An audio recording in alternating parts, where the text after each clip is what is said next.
os irmãos com a paz do Senhor, amém? Vamos louvar o hino 180 da harpa cristã?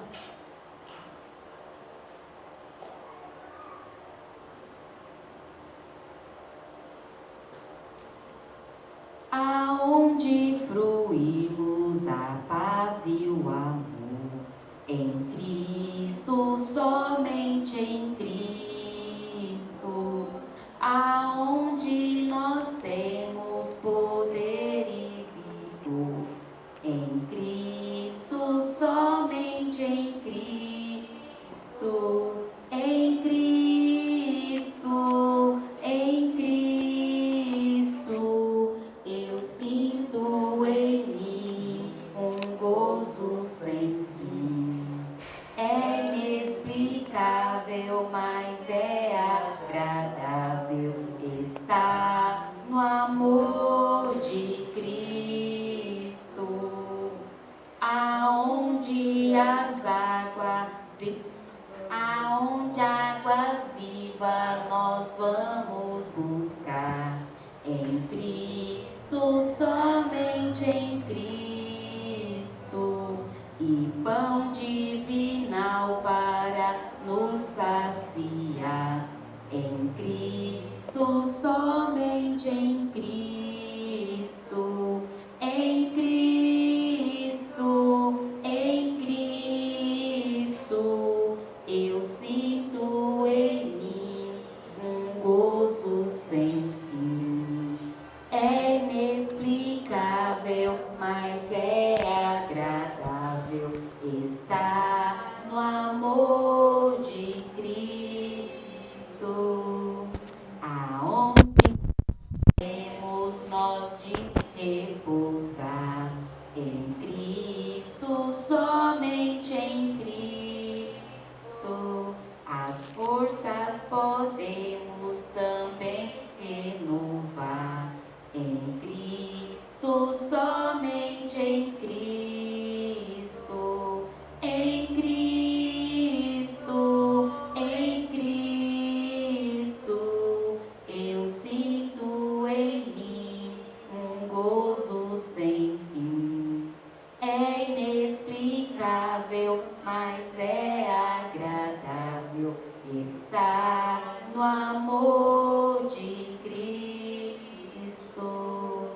aonde acharmos imenso poder, em Cristo, somente em Cristo, e um povo cheio de santo prazer, em Cristo, somente em Cristo, em Cristo, em Cristo, eu sinto em mim um gozo sem fim.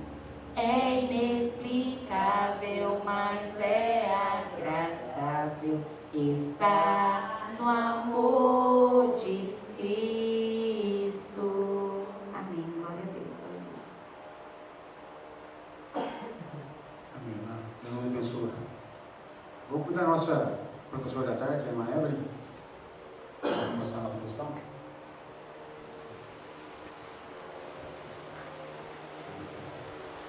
E vocês?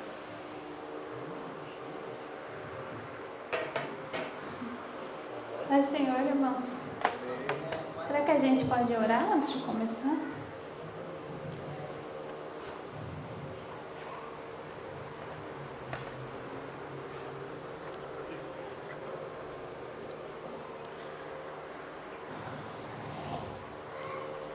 Presbítero Felipe, você pode fazer oração, por favor? Senhor Deus, meu Pai, louvado, bendito, exaltado seja o teu nome, Pai. Graças te damos por estarmos aqui, Pai, pelo privilégio de aprender mais da tua palavra. Pai, nesta hora eu quero te pedir, usa a tua filha, Senhor, que ela possa, Deus, transmitir o que o Senhor quer falar conosco nessa tarde, Senhor, que nós possamos aprender, Pai querido, mais de ti, Deus querido e santo. Se faz presença em nosso meio, Pai querido, Pai amado, nos dá sensibilidade para ouvir tua voz, Senhor. Em nome de Jesus nós choramos, amém. Amém. Obrigada, irmão. Bom, irmãos, hoje nós vamos dar início à lição número 4. A lição número 4, ela vai falar sobre o capítulo 2 do livro de Ruth. Eu achei um pouco complicado conseguir não andar um pouco para trás ou para frente, porque é um assunto bem sucinto, assim, né? Então a gente acaba tendo que voltar um pouco ou adiantar um pouco, mas eu vou tentar não entrar muito na aula que não é essa, né? Bom, então o texto áureo, ele diz assim: o Senhor galardoe o teu filho e seja cumprido o teu galardão do Senhor Deus de Israel, sob cujas asas te vieste abrigar. Ruth 2:12. Verdade prática. O verdadeiro e puro modelo de bondade é servir uns aos outros de coração, confiando na fidelidade e justiça de Deus. Leitura bíblica em classe. E tinha Noemi um parente de seu marido, homem valente e poderoso da geração de Elimeleque, e era o seu nome Boaz. E Ruth, a moabita, disse a Noemi: deixa-me ir ao campo e apanharei espigas atrás daquele em cujos olhos eu achar graça. E ela lhe disse: vai, minha filha.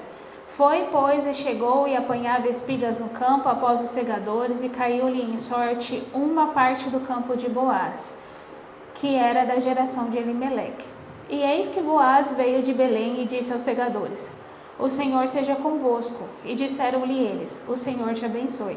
E respondeu Boaz e disse-lhe: bens me contou quanto fizestes a tua sogra depois da morte de teu marido, e deixaste a teu pai e a tua mãe a terra onde nasceste, e vieste para um povo que dantes não conheceste.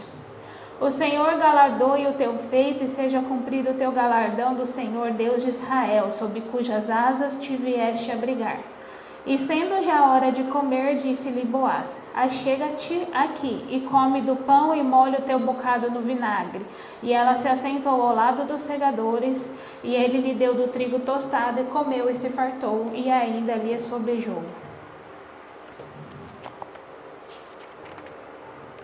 Introdução. Na lição anterior, o assunto central foi a amizade entre Noemi e Ruth, sogra e nora. Nesta, um novo personagem entra em cena, Boaz, o parente remidor. Veremos como Deus da providência recompensa os que se doam a bons relacionamentos. Tópico 1. Boaz, o remidor. Subtópico 1. Um homem próspero. O capítulo 2 de Ruth nos apresenta Boaz, um homem valente e poderoso da geração de Elimeleque. Os termos valente e poderoso referem-se ao caráter íntegro e à influência de Boaz, além de seu poder econômico. Um grande produtor rural, Boaz tinha plantações de cevada e trigo e muitos trabalhadores a seu serviço. Reunia qualificações e condições para cumprir o papel de remidor. Bom, irmãos, como nós sabemos, toda a escritura, né, toda a Bíblia de Gênesis a Apocalipse, ela vai nos fazer ela vai nos levar até a Cristo, né? Ela vai trazer de alguma forma, alguma tipologia que vai nos mostrar Cristo. Que a palavra de Deus, ela vem se revelando gradativamente até a revelação completa que é Cristo Jesus. Então, no livro de Ruth não é diferente, né? Nós temos ali Boaz, que a própria revista vai dizer que ele vai cumprir o papel de remidor. E então esse remidor, esse resgatador, ele é como Cristo foi para nós. E Ruth representa então nós, os gentios, né? O povo que não foi o povo escolhido primariamente, né? Nós vemos depois, né? Porque a palavra fala que Cristo veio para os dele e os dele não o quiseram. Então nós somos filhos adotados do Senhor, filhos adotivos do Senhor. Então Ruth, ela era uma estrangeira, ela não era hebreia, ela era da tribo de Moabe. Então ela não tinha direito a essa lei, que nós vamos entrar falar dela um pouco mais à frente, mas eu creio que ela vai ser mais explicada na próxima lição. Mas ela não tinha direito a essa lei de resgate. Ela era uma estrangeira, mas mesmo assim ela acabou se tornando qualificada, porque ela entrou para a família de Noemi, né, uma família que era hebreia, e Deus, por sua misericórdia, ele trouxe até ela Boaz, que era um parente remidor, que fez esse papel de Cristo. Ele resgatou ela, assim como Cristo nos resgatou, mesmo a gente não tendo direito a esse resgate. Então, Ruth, ela vem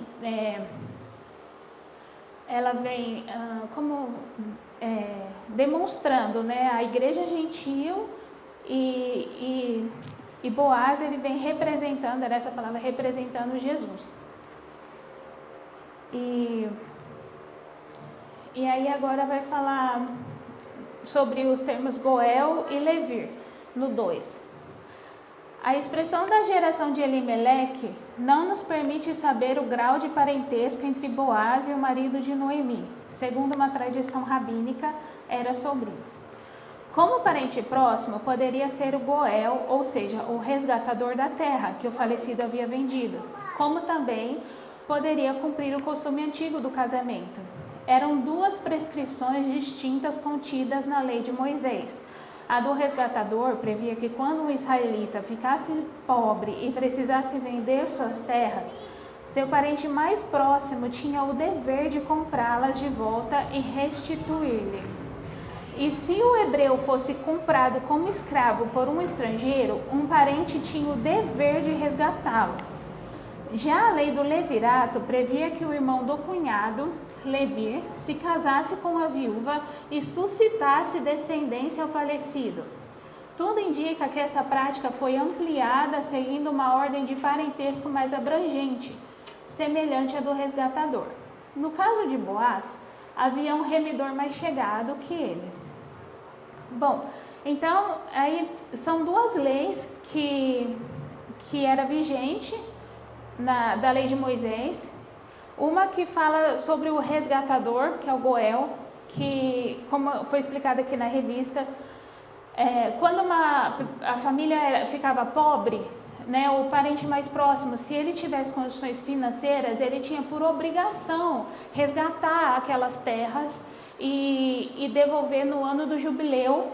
Ele tinha o dever de devolver aquelas terras para aquele parente que ficou pobre, para que ele pudesse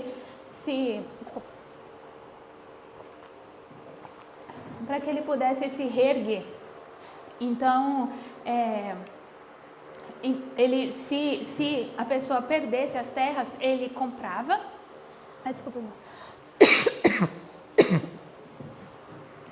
Ele comprava as terras e depois ele devolvia no ano do jubileu.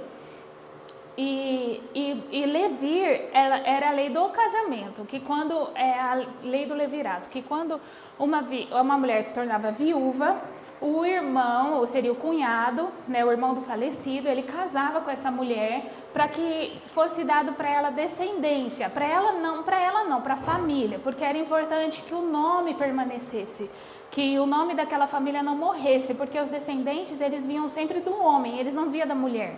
Então, o nome era da família do homem.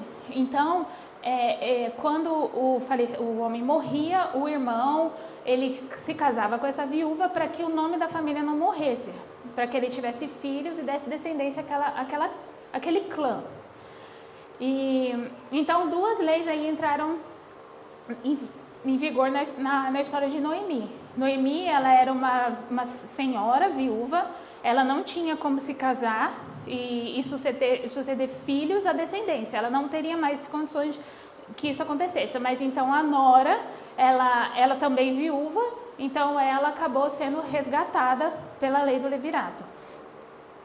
E aí vai dizer aqui no livro de Ruth que havia um resgatador que era um parente mais próximo de Boaz. Mas ele não quis cumprir o papel. E a palavra vai dizer que o costume deles era de que o homem que não cumprisse com esse dever, ele era desonrado, era homem dos pés descalços, se eu não me engano. Os sapatos eram tirados e ele era conhecido como o homem dos pés descalços. Ou seja, era um homem que não cumpriu o dever de homem dele, não cumpriu a lei. Ele tinha o dever de resgatar aquela família, aquela viúva, mas ele se opôs, então ele ficava mal falado, vamos dizer assim, né? Ele não tinha uma boa... As pessoas não teriam dele uma boa impressão a partir dali. E foi o que aconteceu com esse parente próximo, mas também não está na nossa lição, provavelmente vai falar na próxima. Enfim, e aí o que me chamou a atenção aqui é que a lei do Senhor, lá na lei de Moisés, ela sempre previa manter a justiça, a misericórdia, o assistencialismo e a solidariedade no meio do povo. Era interessante que se uma família, como foi dito, se uma família ela perdesse tudo, se ela perdesse as terras, se ela perdesse os bens, um parente mais próximo, uma família mais próxima daquele clã, né, ele teria o dever de ajudar. E isso me faz refletir ainda hoje, se nós olharmos para os judeus, é muito difícil você ver um judeu, eu creio que não existe um judeu mendigando nas ruas de Israel, não existe.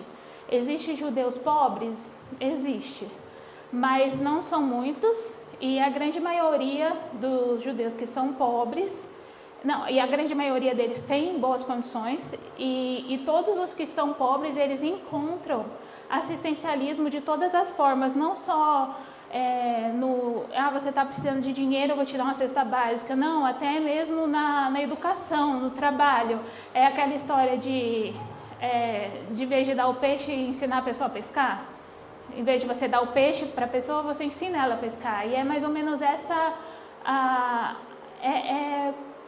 isso está enraizado na cultura deles. E vem da onde? Vem da cultura, vem das leis de Moisés, que eles até hoje, eles têm isso enraizado entre eles. Então é muito difícil você ver um judeu abandonado. Um parente sempre vai estar ali para ajudar, sempre vai estar ali para resgatar. Se seu filho não tem como, se você não tem como dar educação para o seu filho, isso eu ouvi um judeu contando, ele fala que um parente, ele vai pagar a educação do seu filho. Então eles fazem tudo pelo bem comum, né?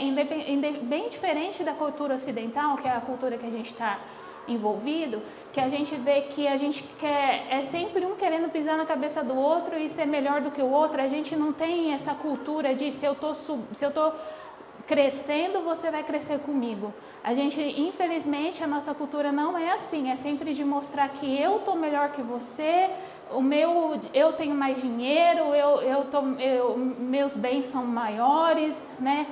Então a gente sempre quer, a nossa cultura é assim, principalmente a cultura do brasileiro, né? A gente vê muito isso. Então, a gente vê que não há uma competição ou uma inveja com o sucesso do outro, né? A gente vê que na cultura deles, eles são um povo só. Nós somos um. E a gente viu isso muito agora quando teve o ataque 7 de outubro, né, em Israel, que vocês viram que... Foi 7 de outubro, né, se eu não me engano? Que eles não saíram de lá, muitos tinham condições de vir para cá ou para qualquer outro lugar, e eles falavam, não, eu não vou sair. E eles pegaram as armas e eles foram às ruas e eles lutaram por Israel, e eles falaram, não, nós vamos ficar e nós vamos lutar, e se tiver que morrer, nós vamos morrer aqui. Então é um patriotismo, é um amor à terra, é um amor à cultura deles, é um amor à nação deles, que nos ensina muito. E eu vejo que, né, como é interessante como Deus nos ensinou a viver em sociedade, né? A nossa fé cristã, ela não foi nos dada apenas para nos ensinar como ser cristão dentro da igreja, ou como nos ensinar a cultuar o Senhor, né? A prestar um culto formal a Deus. Ele nos ensinou uma prática de vida, um estilo de vida, como viver em sociedade, como ensinar os nossos filhos, e está tudo nas Escrituras. E a gente peca, a gente falha porque a gente não segue, né, a maneira que Deus nos deixou ali, desde as leis de Moisés. Claro que não daria para seguir tudo à risca, mas a essência, né, a essência dos ensinamentos que Deus deixou para Moisés, se a gente, como sociedade, se a gente se firmasse mais nisso, seríamos uma sociedade mais próspera, um país mais próspero. Tanto que Israel é uma cidade menor, é um país menor do que o estado de Pernambuco. O estado de Pernambuco no mapa ele é desse tamanho assim, e Israel ainda consegue ser menor, e mesmo assim ele é um país tão poderoso, ele tem dinheiro, ele tem se eu não me engano, ele tem um PIB maior do que alguns países da Europa. Então é um país super desenvolvido, eles têm poder bélico muito forte.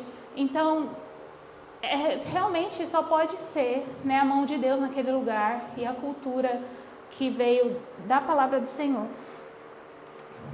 Bom, então, agora indo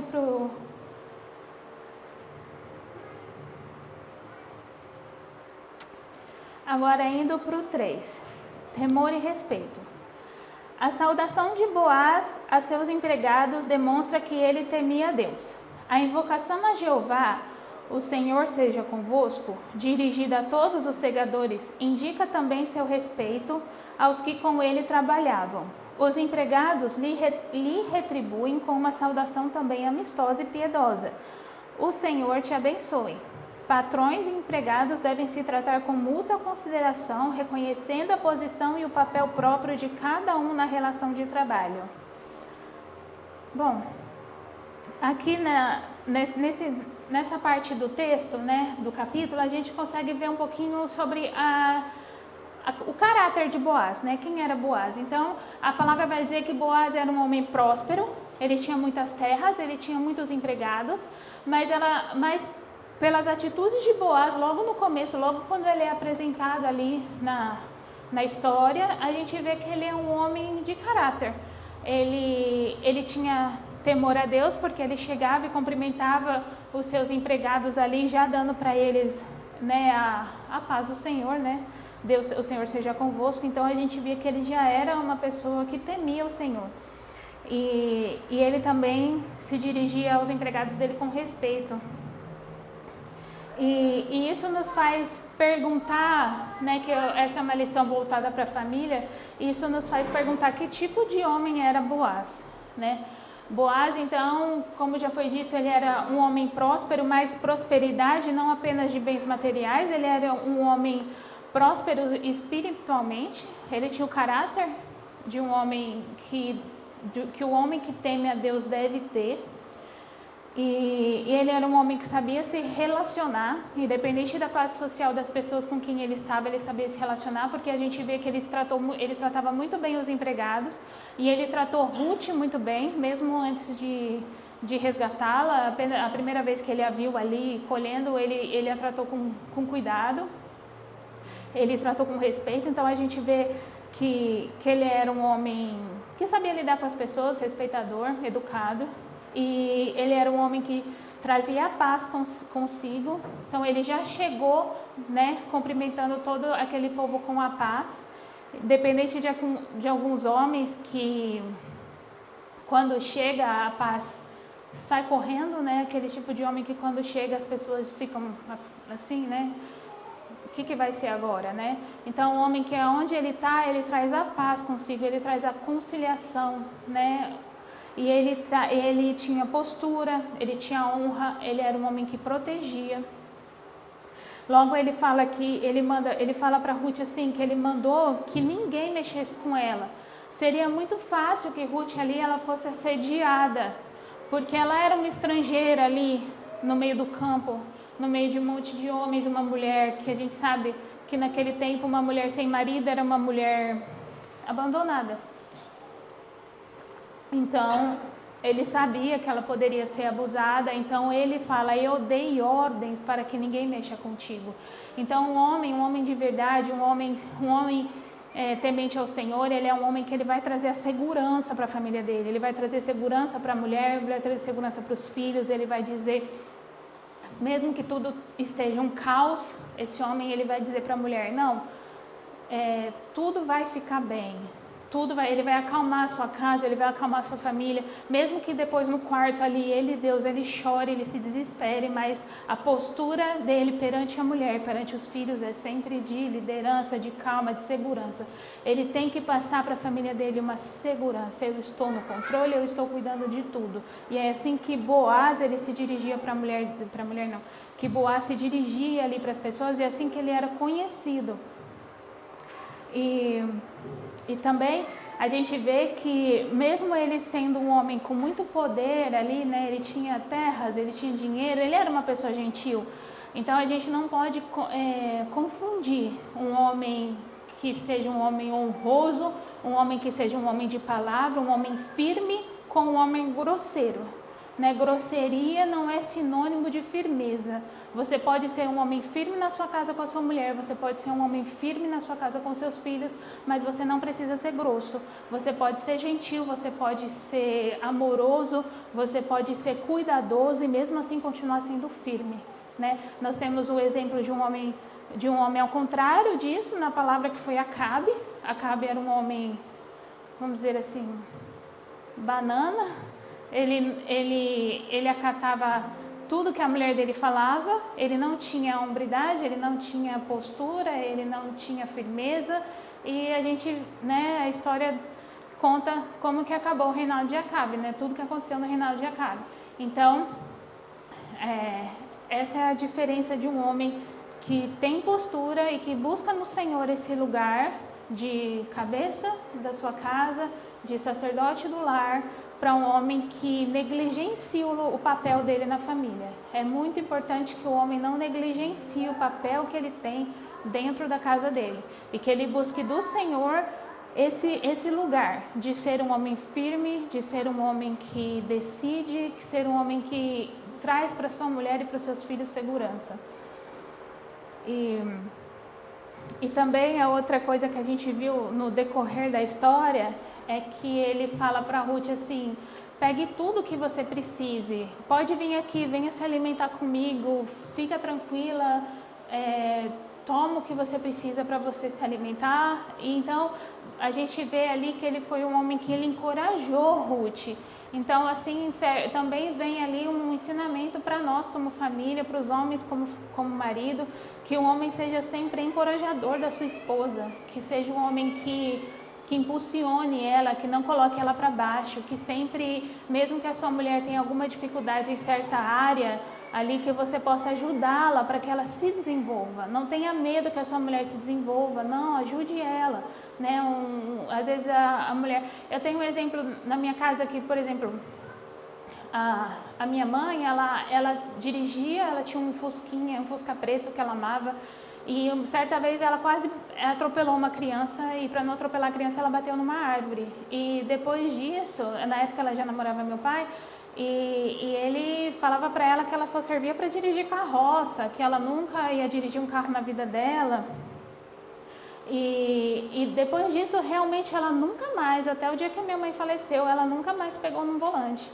E ao contrário, o meu esposo, eu lembro, ele me ensinou a dirigir quando a gente começou a namorar, e, gente, foi, coitado, foi bem difícil.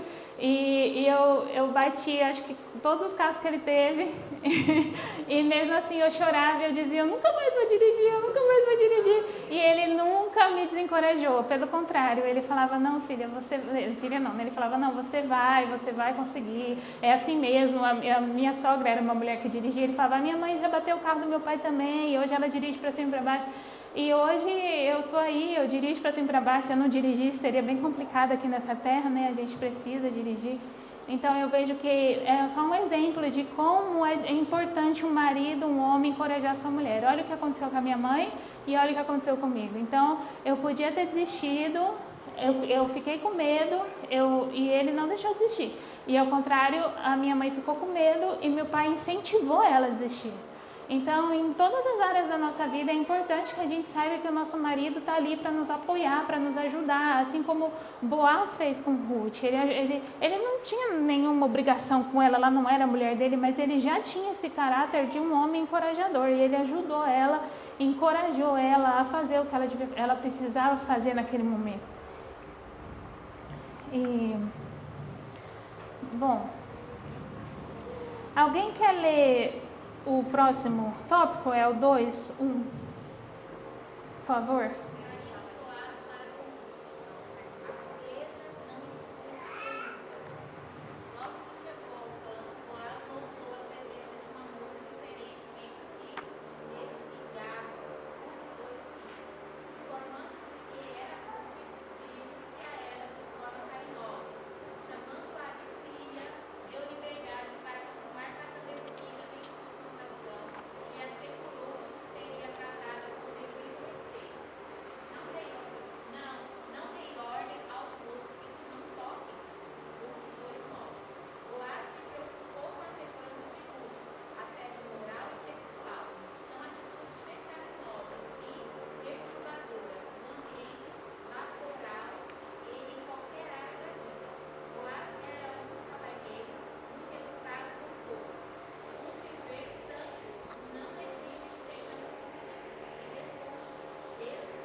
Não, só até aí. Obrigada. Você pode pôr para mim, por favor, esse Marcos 2, 15, 17? E a gente já falou um pouco sobre isso, né? Da maneira que Boaz tratou ela e tratava as pessoas, né? Que ele foi gentil com ela, que ele se preocupou com a segurança dela. Isso traz um pouco sobre o caráter de Boaz, um caráter que todos os homens devem buscar. E ali em Marcos 2,15 vai dizer: e aconteceu que, estando sentado à mesa em casa deste, também estavam sentados à mesa com Jesus e seus discípulos muito publicanos e pecadores, porque eram muitos e o tinham seguido. E os escribas e fariseus, vendo-o comer com os publicanos e pecadores, disseram aos seus discípulos: por que come e bebe com ele? Bebe ele com os publicanos e pecadores? E Jesus, tendo ouvido isto, disse-lhes: os sãos não necessitam de médico, mas sim os que estão doentes. Eu não vim chamar o justo, mas sim os pecadores ao arrependimento. Então, foi essa comparação que ele fez, que Jesus ele tinha ali com todos, independente se era uma pessoa, um publicano, se era um fariseu, se era judeu, ele estava ali com todos ali para ensinar. Porque esse era o papel de Jesus, ensinar, independente de quem era a pessoa. Ele não via classe social, ele não via educação, né, quem tinha educação, quem tinha tido estudo, quem não tinha. Então, esse era o exemplo do caráter de Cristo, um caráter que a gente deve seguir. E muitos usam essa passagem para dizer que Jesus andava com pecadores, né, irmãos? Mas é bem diferente, não era Jesus que andava com os pecadores, é o pecador que andava atrás de Jesus, né? Então, Jesus ele veio para ensinar os pecadores e não para se comportar como eles, né? Jesus veio para trazer a transformação para as pessoas. As pessoas que iam até eles, elas eram transformadas pelo poder de Cristo, pelo poder da palavra, e assim deve ser nós também. A gente deve estar no meio de todos, a gente não deve fazer exceção de pessoas, mas a gente não deve se influenciar pelo como as outras pessoas vivem. Nós é que temos que ser influência, né? Através de Cristo que vive em nós, nós devemos ser influências para as outras pessoas, independente se elas têm o mesmo estilo de vida que nós ou não. Né? O nosso papel é falar de Cristo, é mostrar Cristo. Muitas vezes você não vai pregar, né? Existe um termo que diz que às vezes a sua vida é a única Bíblia que uma pessoa vai ler. Então a gente tem que mostrar Cristo, independente de onde você está. Se aquelas pessoas são mundanas, se elas são de outra religião, independente, nós não devemos fazer exceção, mas a gente não pode ser influenciado por eles, né? Nós que devemos ser influenciadores. E outra coisa que me chamou a atenção da vida de Boaz é que Boaz ele era filho de Raabe. Né? Alguém lembra quem era Raabe? Então é interessante porque Raabe era prostituta, né? Que ela escondeu ali os guerreiros ali. Quem foi que ela escondeu mesmo? Os escribas. Isso, os espiãos que foi para ver a terra, né? De Jericó. Então ela escondeu eles. E aí quando eles conseguiram, através da ajuda dela, tomar ali a terra, né? E aí o que aconteceu? Ela foi a única que sobreviveu. E ela foi, e mais do que isso, ela entrou para a ascendência de Jesus. Né? Então ela vê como foi importante ali a atitude de Raabe, e ela se converteu ali, né? Ela viu o poder do Senhor, mesmo ela não conhecendo, né, quem era o Deus de Israel, ela viu o poder de Deus ali, e ela resolveu obedecer, e Deus fez uma grande reviravolta na vida de Raabe. Ela, de prostituta, ela passou a ser ascendente de Cristo, né? Cristo veio da descendência dela. E aí eu fico pensando que talvez Boaz, não sei, mas talvez ele pode ter sofrido ali algum tipo de preconceito, discriminação, porque a mãe dele era uma ex-prostituta. A gente não, então eu creio assim que a visão de mundo que Boaz tinha talvez era um pouco diferente do que uma visão daquela pessoa que cresceu numa família perfeita, vamos dizer assim. E isso nos mostra que tudo que acontece na nossa vida, né, todas as dificuldades, as lutas, os traumas, eles são uma forma de contribuir para que o nosso caráter seja moldado. Então Boaz, ele se transformou naquele homem compreensivo, naquele homem que não discriminou Ruth porque ela era uma estrangeira, naquele homem que conseguiu ver o caráter de Ruth antes de ver a descendência, se ela era judia, se ela era hebreia, se ela era moabita. Antes dele olhar para essas características, ele viu quem ela era realmente. Ele viu quem Ruth era. Então, talvez por ele ter sido filho de uma ex-prostituta, talvez tenha dado para ele um pouco dessa visão de mundo, de ver as coisas de uma maneira diferente.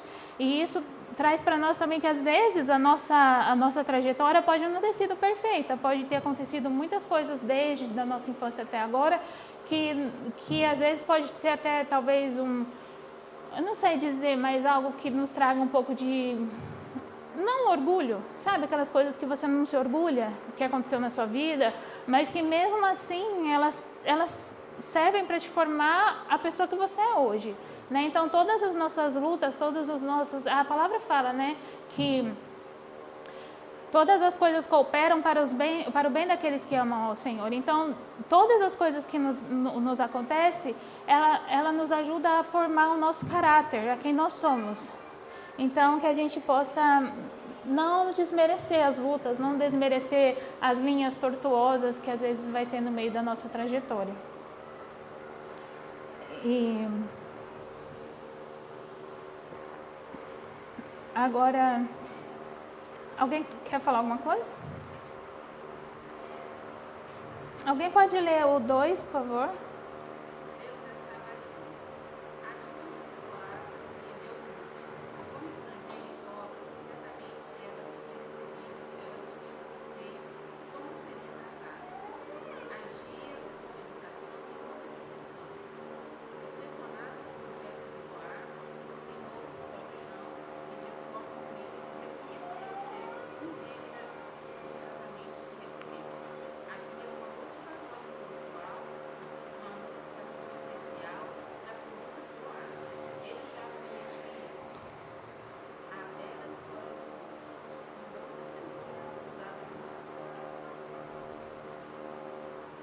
Então, irmãs, ele vai falar aí, o bom testemunho nos abre muitas portas. Como é importante, irmãos, a gente prezar pelo bom testemunho. Às vezes a gente fala assim, eu não me importo com o que falam de mim, Deus sabe quem eu sou, Deus me conhece, realmente, Deus te conhece. E às vezes a gente fala isso até com um certo conforto que não deveria existir. Quando a gente fala assim, o Senhor é meu juiz, Ele me conhece, a gente devia temer e tremer quando fala isso.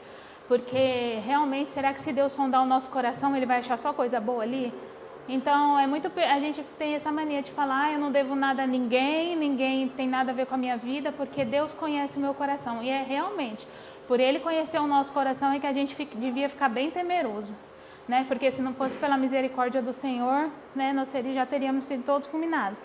Então, nós temos que, eu sei que é difícil, muitas vezes a gente não consegue, né, a nossa carne, nossas emoções, a nossa personalidade, às vezes ela passa por cima, né, de tudo que a gente aprendeu, do que a gente sabe que a gente tem, da maneira que a gente sabe que a gente tem que agir, mas errar a gente sempre vai errar, mas o importante é como a gente vai lidar com aquele erro, né? Como que a gente vai tentar remediar a situação, né? Ninguém é perfeito, todos nós vamos sempre talvez tropeçar aqui, tropeçar ali, mas é o tentar estar sempre acertando, é o tentar corrigir, é o tentar voltar atrás, né?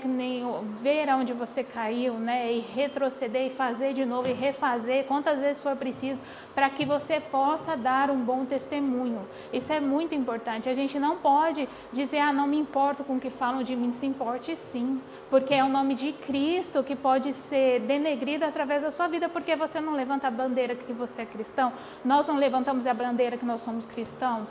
Então, é Cristo, o nome de Cristo que deve ser prezado, não o meu nome não vale nada, meu nome não é nada, mas é o nome de Cristo que vive em mim, é esse nome que eu devo me preocupar. Então, eu tenho sim que prezar pelo bom testemunho, e eu sei que, como eu falei, muitas vezes é difícil, a gente erra, mas a gente ainda tem que tentar.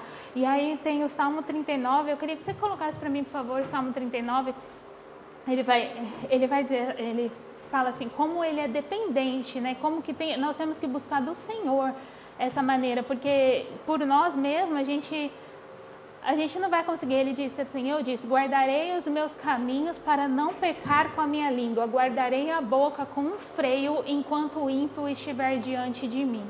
Então, só até aí, tá bom.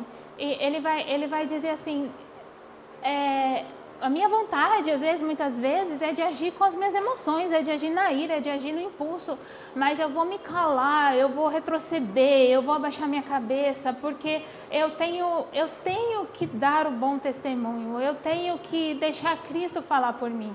Vai ter o momento da gente falar, mas a gente tem que saber o momento de calar e o momento de falar, como falar e também não só na fala, né, nas atitudes, né, a gente tem que sempre buscar do Senhor maneiras de nos portar, maneiras de agir, para que o nome dele sempre seja glorificado.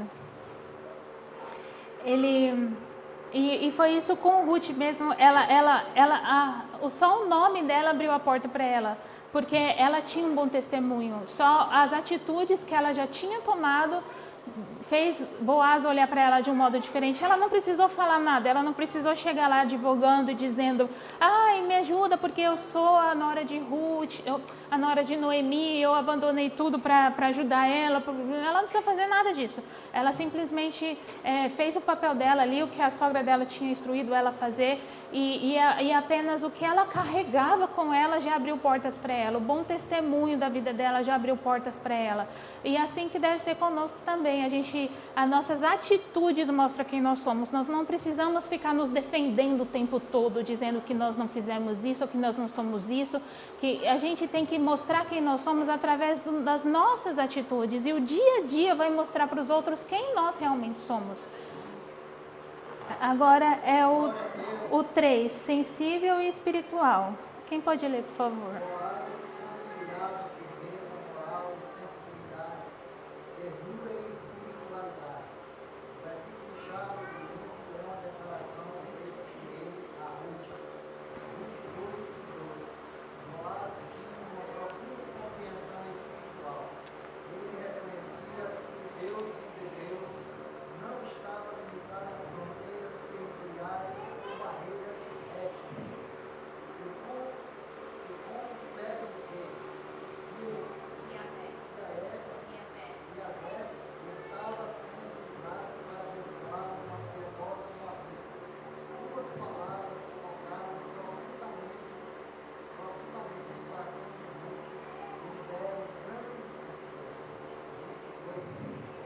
Bom, irmãos, então aí fala também outra característica de Boaz, que ele era sensível e espiritual. Então ele sabia, né, que Ruth estava ali à procura de abrigo. E ele em nenhum momento, apesar de não ser diretamente obrigação dele, não era obrigação dele ali diretamente fazer nada por ela. Mas ele fez, ele não fugiu ali da responsabilidade de dar o que aquela mulher procurava, né, que era o abrigo. Então ele sabia, eu tenho capacidade de ajudar, então por que não ajudar? E muitas vezes a gente também está nessa posição, às vezes não cabe a nós fazer nada diretamente, às vezes tem uma pessoa ali que ela é responsável por aquilo e não está fazendo. Mas se você pode fazer, por que não fazer? Se você pode agir, por que não agir? Então, muitas vezes, Deus vai nos colocar em certas situações para que Ele use a nossa vida para abençoar uma outra pessoa em momentos que você não espera, em momentos que você acha que aquilo não cabia a você, né? Não cabia a mim fazer isso, mas eu estou aqui, por que não fazer? Né? Então é essa atitude que Boaz teve ali com Ruth. Ele estava numa posição de poder sobre ela, ele tinha como ajudá-la, e mesmo ele não sendo responsável por ela, responsável por aquela vida, ele abriu o coração ali, ele soube ser usado pelo Senhor, né? Tem muita gente que quer ser usado por Deus só no reteté, no culto, na profecia, no show, mas na hora ali de estender a mão para alguém, ou na hora que ninguém está vendo, a gente não se atenta que Deus está querendo nos usar. Então que a gente possa ser mais atento à voz de Deus, assim como Boaz foi. A palavra aqui fala que ele foi sensível, né? Então ele soube entender que era aquele momento que ele poderia ser usado pelo Senhor ali. E em muitos momentos na nossa vida nós também vamos ter a oportunidade de ser usado pelo Senhor. Às vezes é num lugar que ninguém vê, às vezes você não vai ter nenhum reconhecimento por aquilo, mas o importante é nós estarmos sempre dispostos para o Senhor poder contar conosco, para que o Senhor use a nossa vida, para que a gente não viva nessa vida em vão, né? Para que quando a gente descer a sepultura, né, vai dizer o que a gente fez, né? O que a gente fez, o que vai estar escrito no livro da vida, né? Qual foi o que nós deixamos de legado. Então a gente tem que estar sempre sensível à voz do Espírito Santo, para que Ele possa contar conosco, para que Ele possa nos usar em todos os momentos. Agora o 3, né? Tópico 3, a colheita de Ruth e a sua sobrevivência. Alguém pode ler, por favor? A lei da semeadura. Uma cosmovisão secular produz a ilusão de que vivemos em um mundo dos homens apartados de Deus e não afetados por Ele. Isso é fruto de uma incredulidade crescente. Lucas 18, de 1 a 8 e 1 Timóteo 4, 1. Essa visão dualista em nada condiz com as Escrituras e com a realidade dos que confiam no Senhor da providência. Ruth decidiu servir ao Deus de Israel em vez de Quemós, o Deus dos Moabitas, cuja adoração incluía o sacrifício de crianças. Agora ela começava a experimentar a mão invisível de Jeová Jireh, agindo grandiosamente em seu favor. A lei da semeadura funciona integralmente, 2 Coríntios 9,6, Gálatas 6,7. Bom, irmãos, então, aí nesse tópico ele vai dizer que existe uma cosmovisão secular que diz que vivemos apartados de Deus. Né? Então, o que seria, né, essa cosmovisão? A cosmovisão é um termo usado na filosofia, na religião, e ela vai nos dizer a maneira que nós vemos o mundo, né? Através de qual lente nós enxergamos o mundo. Então, na cosmovisão cristã, nós enxergamos o mundo através da lente que é Cristo. Então, nós temos uma cosmovisão diferente das pessoas que veem o mundo de uma maneira secular. Então, o que ele está dizendo é que para o mundo secular eles creem que Deus está ali e o homem está aqui. Não há interferência entre eles. Então Deus não interfere nas nossas atitudes. Deus é um ser maioral, magnífico, extraordinário, mas ele está apartado de nós. E nós, né, a nossa cosmovisão cristã, ela já enxerga todo mundo através de Deus, né? Através do Senhor. Ele é o mundo, ele está em nós, ele age no nosso meio. Então tudo que acontece é Deus. Deus, ele interfere o tempo todo, porque Deus é o tudo, né? Deus é tudo. Deus é o tempo, Deus é o ar, Deus é a vida. Deus, ele está interagindo conosco o tempo todo. E aí é o que ele vai dizer, que essa visão é um equívoco, né? Ela está equivocada porque A gente viu ali um exemplo de Ruth, que Ruth era uma moabita, ela servia a deuses pagãos, e o maior deus deles, parece que era o maior, esse que está escrito Quemos, e ele tinha até o sacrifício de crianças, né? Diz que a estátua dele era um cabeça de boi, se eu não me engano, e ele tinha uma criança nos braços assim.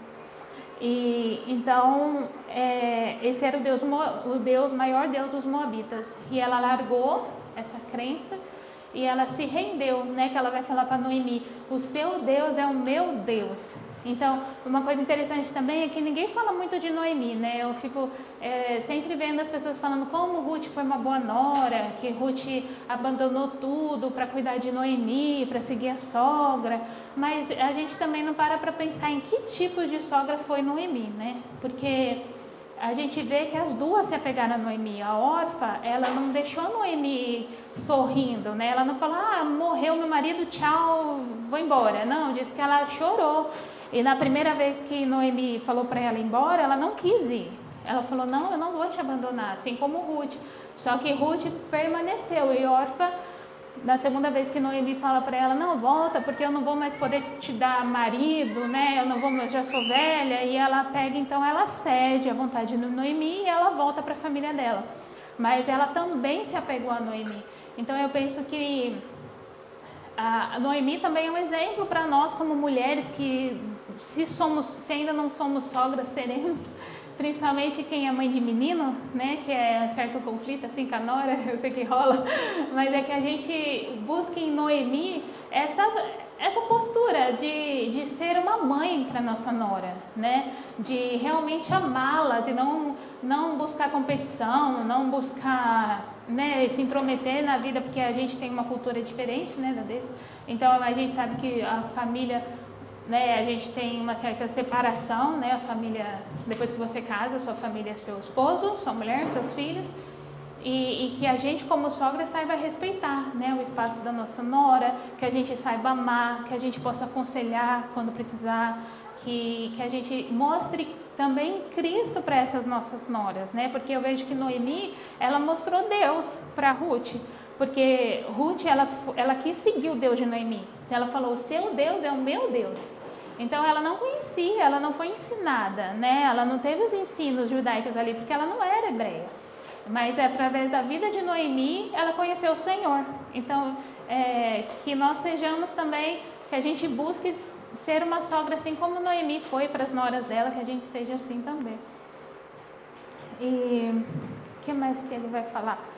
E aí diz que ela, a partir desse momento que ela toma essa atitude de deixar tudo e seguir o Deus de Noemi, ela começou a ver a mão de Deus na vida dela.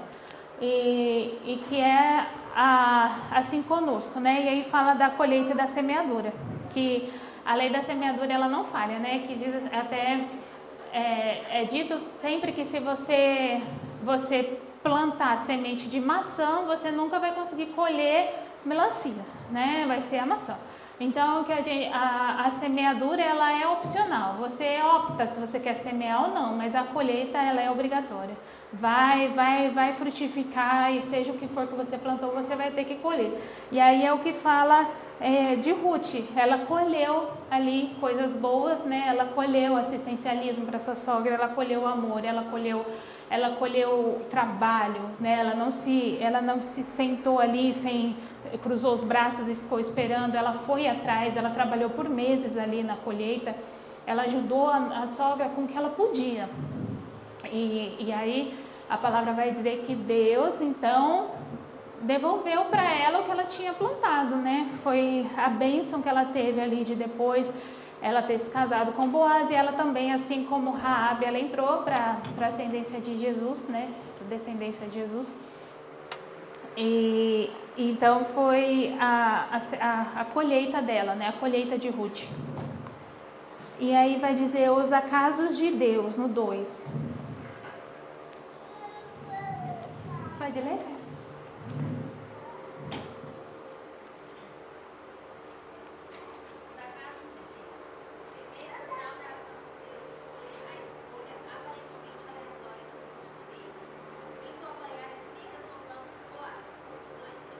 Para ela, era apenas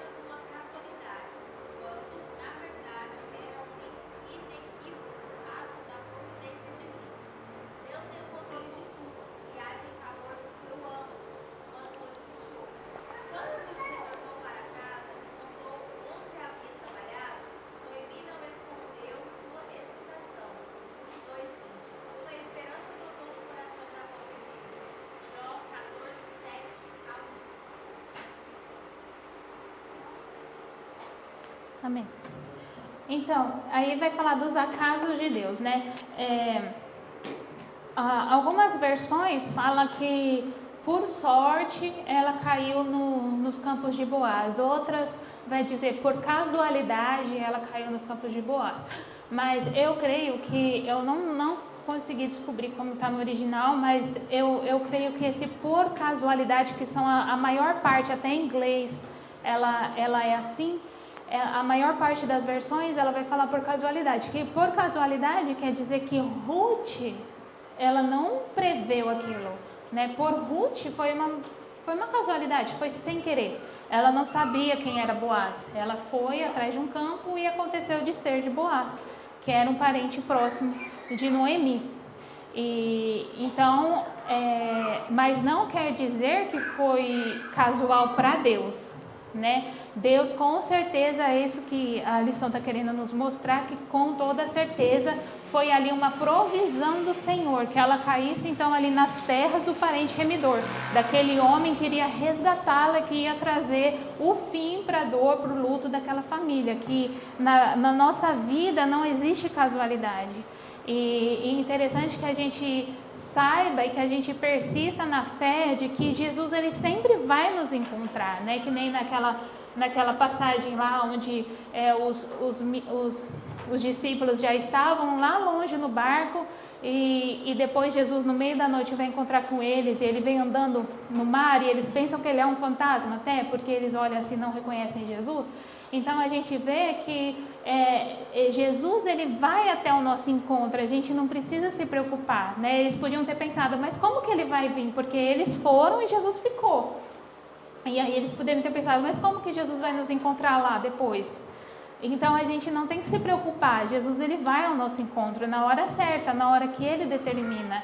E assim foi na história de Ruth, né? Ela ficou ali meses e meses trabalhando, talvez sem saber o que aconteceria com ela, o que aconteceria na casa dela.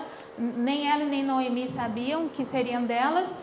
Mas Deus já estava trabalhando desde o primeiro momento, né? Deus já estava trabalhando e Ele sabia, né, que daquela atitude dela, daquela colheita, ela iria seguir toda a transformação da vida dela. Então, para que a gente não se desespere, para que a gente saiba que Deus, ele tem a hora certa de chegar até nós, de trazer a resposta para as nossas orações, a gente tem que seguir no plano. Assim como o Ruth seguiu trabalhando, a gente segue trabalhando, a gente segue fazendo a vontade do Senhor, a gente segue crendo, a gente segue orando, e no momento que Ele achar, no momento que Ele quiser, Ele vem até o nosso encontro e Ele faz o que tem que fazer, Ele traz a resposta, Ele traz toda a resolução da nossa crise. E agora o último é o resultado da colheita. Acho que a gente já falou um pouco sobre isso também. Alguns frutos de nossas ações são colhidos de imediato, outros levam tempo para aparecer. Pela forma graciosa como era tratada, Ruth colhia cereais em abundância diariamente nos campos de Boaz. A colheita garantia sua sobrevivência e de sua sogra. O trabalho árduo durou toda a estação. Entre março e abril colheu cevada e de abril a junho trigo. Concluído o trabalho, ficou com a sogra. Uma colheita ainda maior seria feita por ela em tempo oportuno. Nosso Deus trabalha por aqueles que nele esperam. É mais ou menos o que a gente já falou, que Ruth, ela perseverou ali trabalhando, firme, né? Ela fez tudo que estava ao alcance dela para ajudar a sogra. E ela, não, em nenhum momento ela parou, né? Ela ficou quieta, esperando. Se a gente ficar parado, irmãos, as coisas não acontecem na nossa vida. Eu sei que às vezes a gente cansa, a gente quer desistir, às vezes é difícil seguir, mas a gente tem que ser, assim, um exemplo que Ruth nos deixa é que a gente siga trabalhando, que mesmo no meio do caos, a gente não desista, a gente persevere e no momento certo, né, a colheita vem, no momento certo você vai colher o que você tem plantado. Eu creio que existe tempo para tudo, né? Então, muitas vezes a gente está no momento de plantar e a gente fica um pouco impaciente, querendo colher, né? A gente quer colher logo, a gente não aguenta mais o trabalho árduo, né? Porque plantar às vezes é um trabalho árduo. Então a gente já quer sair logo para os finalmente, que é a colheita, mas a gente tem que aprender que há tempo para todas as coisas. E quando é tempo de plantar, é tempo de plantar, e que nós possamos seguir fortes para que a colheita seja bem-vinda, bem feita, que o Senhor traga para nós uma colheita abençoada. Só para terminar, eu queria só pôr Colossenses 2,14, por favor, que ele vai falar Colossenses 2,14.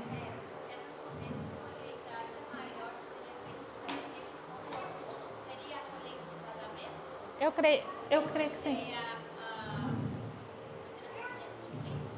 Eu creio que sim. Eu acho que essa colheita maior seria toda a transformação que Deus faria na vida dela, né? Traria Boaz como marido dela e colocaria o nome dela ali na descendência de Cristo, né? E interessante que parece, se não me falha a memória, só as duas, memória não, né? Só as duas foram descritas, as mulheres que são descendentes de Cristo. Só ela e Raabe aparece. Só os homens aparecem. Eu não sei se tem mais alguma, mas 90% dos nomes são dos homens. E o nome de Raabe e o nome de Ruth, elas aparecem. Eles são mencionados na palavra como descendência do Senhor. Então foi realmente uma grande colheita que ela teve. E aí em Colossenses 2,14 vai dizer: havendo riscado a cédula que era contra nós nas suas ordenanças, a qual de alguma maneira nos era contrária, e a tirou do meio de nós, cravando-a na cruz.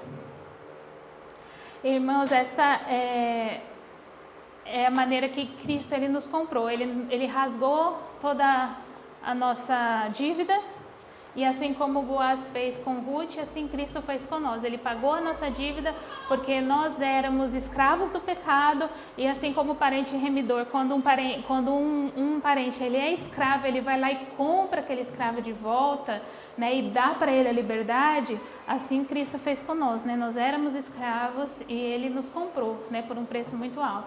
Então que a gente possa, né, se de tudo na nossa vida nada der certo, se a gente sempre se lembrar disso, já é o momento da gente se alegrar e da gente agradecer e servir ao Senhor para o resto da nossa vida.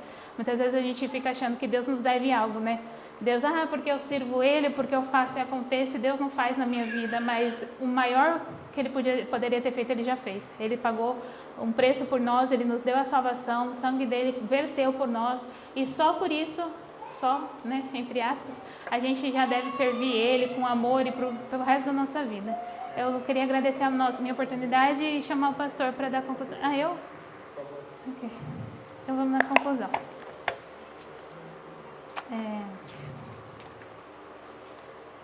A atitude de fé de Ruth estava sendo recompensada. Sua prontidão em cuidar da sogra levou-a a encontrar conforto e proteção naquele que seria o resgatador de toda a família, que a incluiria na genealogia do Redentor da humanidade. O Deus de Ruth é o nosso Deus. Ele continua agindo por aqueles que decidem se abrigar debaixo das suas asas. Confiar nele e viver fazendo o que lhe agrada é o meio infalível de alcançar sua misericórdia e favor.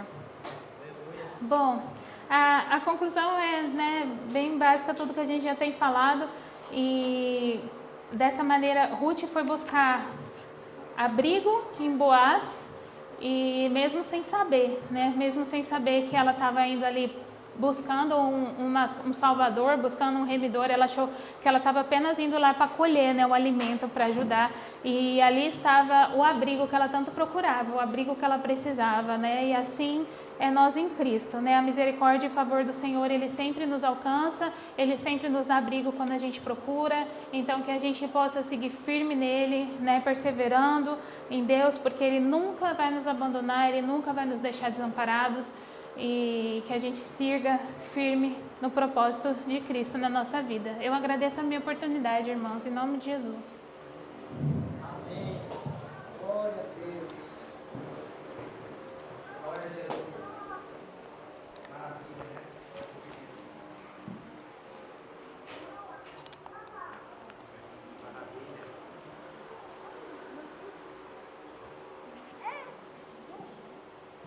Glória a Deus. Maravilha do céu, né? Que aula maravilhosa.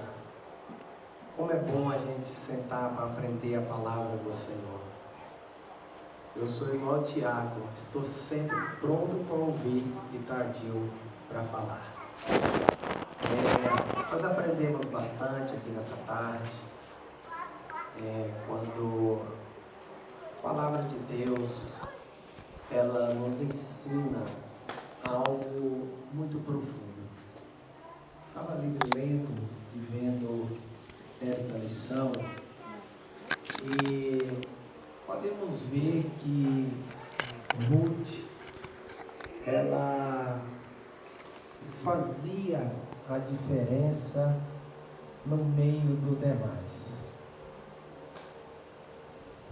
E estudando ali um pouco, eu pude perceber que o que mais chamou a atenção de Boaz na vida de Ruth foi o comportamento dela, a dedicação dela e às vezes o silêncio de Ruth.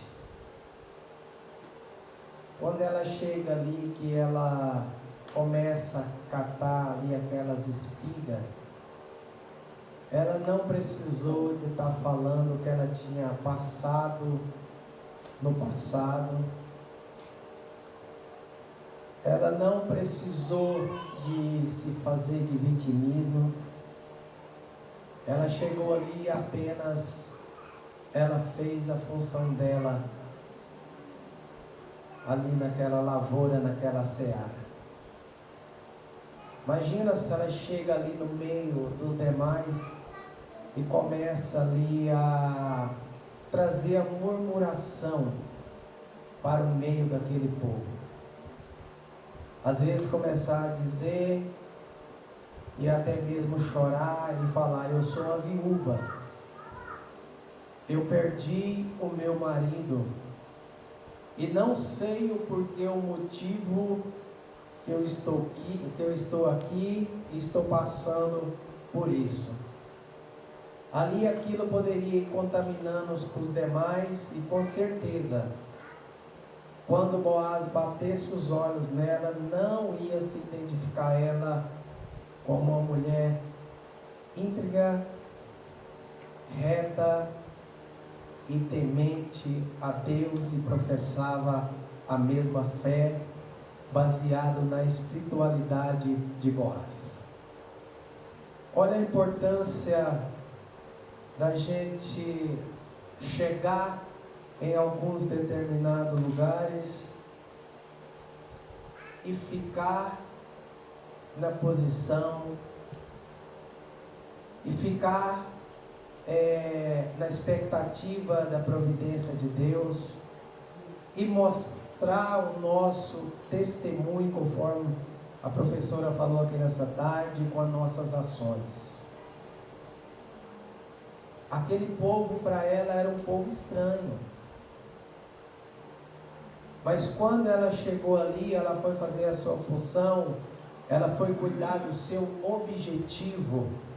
Logo, alguém olhou e falou assim: está no meio, está catando, está pegando aqui as migalhas, os restantes das espigas, mas está fazendo a diferença. E quem é espiritual como Boaz estava, é rapidamente para identificar. Porque quem é espiritual, irmão, identifica que a pessoa, quando ela chega no ambiente, ela começa a fazer as suas funções, sem causar intriga, sem falar mal da vida dos outros, sem murmurar, sem reclamar, apenas mostra com as suas atitudes. Ela chegou ali sem nada. Imagina que ela estava apenas com a roupa do corpo. E com certeza aquela roupa já estava bem desgastada, porque ela tinha feito uma longa caminhada. Mas ela veio bem acompanhada. Ela veio bem acompanhada de uma mulher chamada de Noemi. onde no caminho, na caminhada, ela fez uma expressão de fidelidade. Aonde você for, eu irei, e o teu povo é o meu povo, e o teu Deus é o meu Deus. Que identificação maravilhosa. Ela não chegou ali querendo falar, não, a Noemi já está avançada em idade, nós não precisa mais de seguir os mesmos costumes de Noemi, as mesmas doutrinas de Noemi. Vamos começar a montar uma outra doutrina aqui no meio desse povo. Em vez de nós escolher as espigas, catar as migalhas, eu sou bonita, eu sou identificada, eu vou encher logo os olhos de Boaz e nós vamos se dar bem na vida. Pelo contrário, olha que humildade, olha que coisa linda que ela fez. A função dela ali era catar a espiga, ela foi catar as espigas. Posso aplicar para nós terminar? Se a sua função na igreja for apenas de chegar e sentar e ouvir e assistir o culto, com o seu testemunho que você dá, tanto dentro quanto fora, logo Deus começa a te honrar. Não precisa mostrar, não precisa querer ser a estrelinha, não precisa querer dizer que é melhor do que os demais. Não. Senta, escuta, aprende, adora a Deus, faça a sua função na casa de Deus, que no tempo certo Deus te honra. Não tem ninguém que é mais espiritual na casa de Deus, na igreja de Deus, no templo de Deus, do que o próprio Deus. E quando Ele honra, já era. Quando Ele levanta, já era. O inimigo não tem poder para desfazer aquilo que Deus faz. Amém? Glória a Deus por isso. Vale glória a Deus. Amém. Glória a Deus. Aleluia. Quantos Boaz está no nosso meio hoje? Amém. Pode levantar a mão os Boaz? Então aprende que a irmã ensinou aqui. Primeiro, trata as Ruth da sua casa bem. Aleluia. Ei, pastor, o senhor não perde tempo, né? E quantas Ruth tem aqui no nosso meio? Aleluia. Quantas Ruth tem aqui no nosso meio? Continue testemunhando aqui dentro da igreja e fora da igreja. Os Boaz não dão glória a Deus? Amém. Amém. Vamos ficar de pé. Deus abençoe, irmã Evelyn.